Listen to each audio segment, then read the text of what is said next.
Assalamualaikum warahmatullahi wabarakatuh. Yang terhormat Ibu Maisanah selaku pengampu makul Al-Quran Hadis.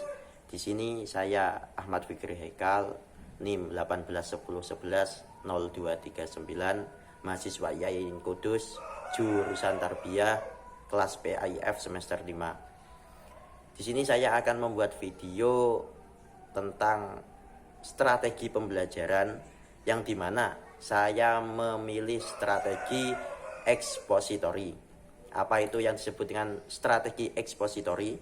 Strategi ekspositori disebut juga strategi pembelajaran langsung yang menekankan pada proses penyampaian materi dengan metode ceramah dari seorang guru. Adapun tujuan utama dari strategi ekspositori yaitu penguasaan materi pelajaran itu sendiri. Artinya, setelah proses belajar selesai, diharapkan siswa dapat memahami dengan benar materi pelajaran. Kemudian, keunggulan dari strategi ekspositori. Yang pertama, guru bisa mengontrol urutan dan keluasaan materi pembelajaran.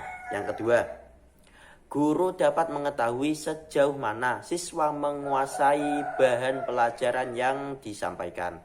Yang ketiga, strategi pembelajaran ekspositori dianggap sangat efektif apabila materi pelajaran yang harus dikuasai cukup luas dan waktu terbatas. Yang keempat, melalui strategi ini siswa dapat mendengar melalui penuturan tentang materi pelajaran sekaligus mengobservasi melalui demonstrasi. Yang terakhir, strategi ini bisa digunakan untuk jumlah siswa dengan kelas yang besar. Adapun kekurangan dari pembelajaran strategi pembelajaran ekspositori, yang pertama, strategi pembelajaran ini hanya mungkin dilakukan terhadap siswa dengan kemampuan mendengar dan menyimak yang baik. Yang kedua, strategi ini tidak mungkin melayani perbedaan kemampuan belajar, pengetahuan, minat, bakat, dan gaya belajar individu. Semuanya sama. Yang ketiga, karena lebih banyak dengan ceramah, strategi ini sulit mengembangkan kemampuan sosialisasi dari siswa. Yang keempat, keberhasilan strategi ini tergantung pada kemampuan seorang guru. Yang kelima, gaya komunikasi pada strategi ini satu arah. Jadi, kesempatan mengontrol kemampuan belajar siswa sangatlah terbatas. Demikian, mari kita saksikan videonya. Assalamualaikum warahmatullahi wabarakatuh. Waalaikumsalam warahmatullahi wabarakatuh. Ya, anak-anak, berjumpa kembali pada pertemuan hari ini. Sebelumnya, mari kita berdoa terlebih dahulu. Semoga ilmu yang kita dapat bisa bermanfaat dan berkah. Bismillahirrahmanirrahim. Rabbi shrah li sadri wa yassir li amri wahlul 'uqdatam min lisani yafqahu qawli. Amin ya rabbal alamin. Ya, sebelumnya saya absen dulu. Zainul Ulum, hadir. Ali Anwar, hadir. Said Awaludin, ya, hadir semua. Alhamdulillah. Semoga kalian sehat semua. Amin. Pada hari ini kita akan meneruskan pelajaran Al-Quran Hadis dengan judul memiliki perilaku mencintai Al-Quran dan Hadis dalam kehidupan sehari-hari.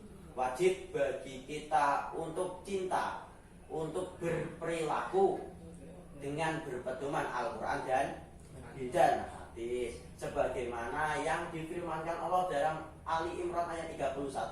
Qul in kuntum tuhibbunallaha fattabi'uni yuhibbukumullahu wa yaghfir lakum dzunubakum. Katakanlah Muhammad, jika kalian semua cinta kepada Allah, maka ikutilah aku, ikuti Kanjeng Nabi.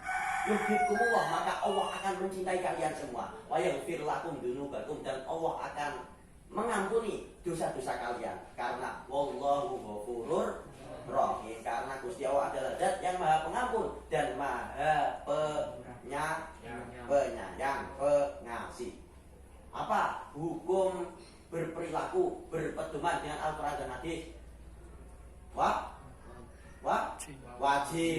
wajib. Sebagaimana sabda Rasulullah, taraktu fikum amroini, aku tinggalkan dua perkara kepada kalian. Gusti Kanjeng Nabi meninggalkan dua perkara kepada kalian. Lantadilu matamasakum bima, kalian semua tidak akan tersesat selama kalian semua berpegang teguh kepada keduanya. Apa saja itu? Kitabullah, Al-Qur'an, wa sunnatan Nabi, dan al-hadis. Berarti hukum cinta dan berperilaku dengan berpedoman Al-Quran dan hadis adalah wajib. Lalu apa saja perilakunya? Yang pertama disebutkan di sini sabar. Sabar, la taghdab, jangan mudah marah. Sebagaimana disebutkan dalam Al-Quran Al-Baqarah 155. Walanabluwannakum bisyai'in, karena sungguh kami, Gusti Allah, karena sungguh Gusti Allah akan mencoba kalian. Bisyai'in, dengan sesuatu.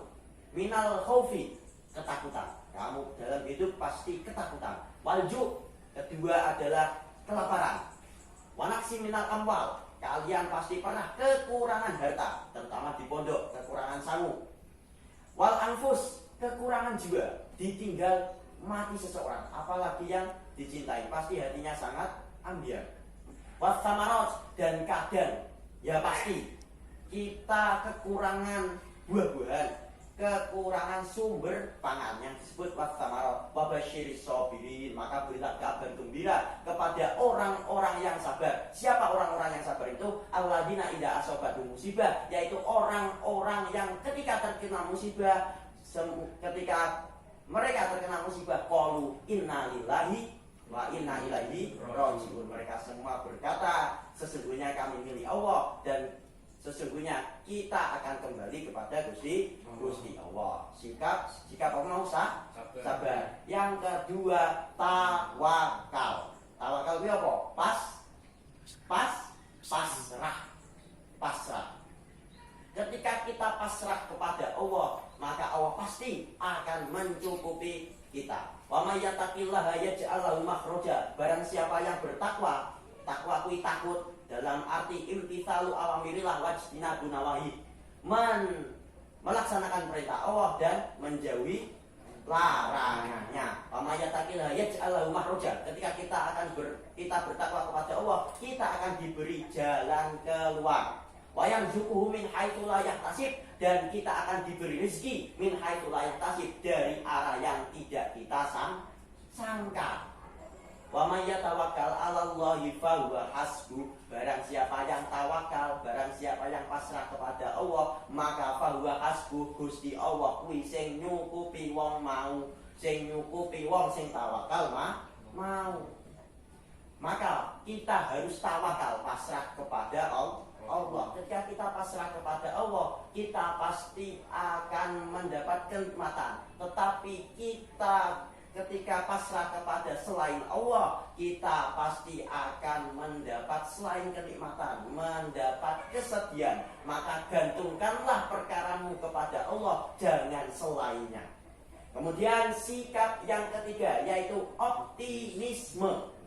Pelajaran kelas 7, optimisme. Kita harus optimis, pede, tapi jangan kepedean.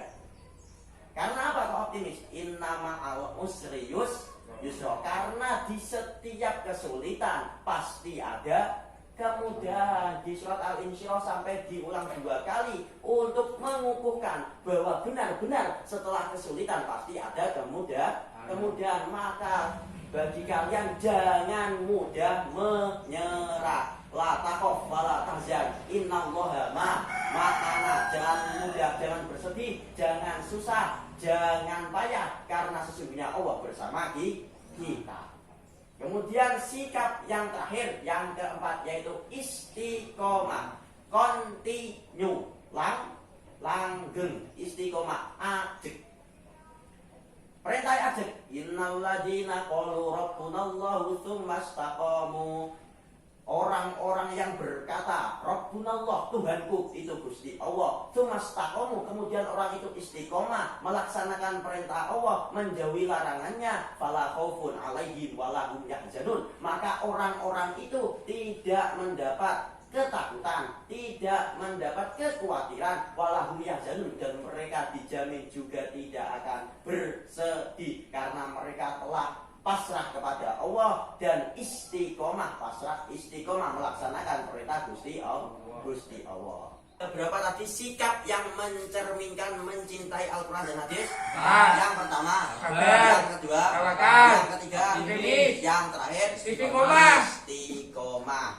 Walaupun kita tidak bisa melaksanakan keempatnya, ya salah satunya ya tidak apa-apa. Semoga ilmu yang kita dapat dari ini bisa bermanfaat dan berkah. Amin Allahumma amin. Karena waktunya telah habis, mari kita akhiri pelajaran hari ini dengan bacaan Alhamdulillahirabbil alamin. Baca asri dulu. Bismillahirrahmanirrahim. Wal asri innal insana lafi khusrin illal ladzina amanu wa amilus solihati wa tawassaw bil haqqi wa tawassaw bis sabr. Rabbana atina fid dunya hasanah wa fil akhirati hasanah wa qina adzabannar.